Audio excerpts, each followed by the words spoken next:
qui ne font aucune démarche de réflexion stratégique. Dans les sondages que l'on fait, grosso modo, année après année, on parle de 50%. Donc, la moitié des entreprises n'ont pas de plan stratégique.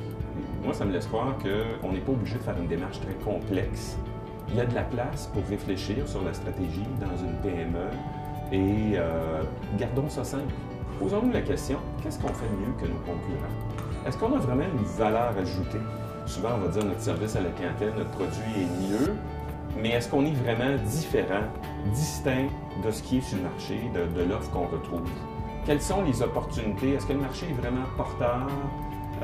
C'est quoi nos grandes faiblesses? Et souvent, il faut aller un petit peu plus loin que juste les faiblesses parce que ça, c'est un peu comme de l'amélioration continue. On veut améliorer certaines choses, c'est bien, mais au niveau stratégique, est-ce que c'est requis pour réussir dans notre business? C'est ce qu'on appelle des facteurs clés de succès.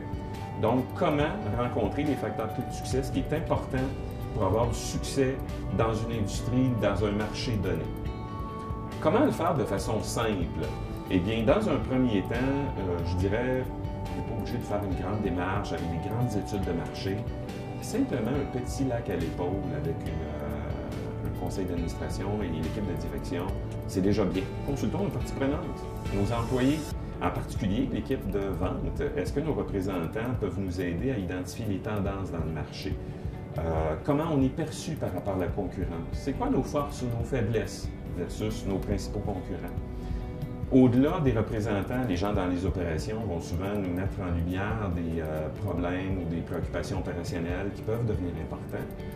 Mais au-delà aussi de nos employés, ça coûte pas cher de consulter des clients, des partenaires. En fait, on cherche toujours des excuses pour être devant nos clients. En principe, c'est quelque chose qu'on devrait faire dans le quotidien. Et essayons de rencontrer nos clients importants. 20% de vos clients vont vous générer 80% de votre rentabilité. Est-ce que vous rencontrez ces clients-là? Est-ce que vous savez ce qu'ils veulent, leurs attentes? Comment devenir un partenaire d'affaires avec eux?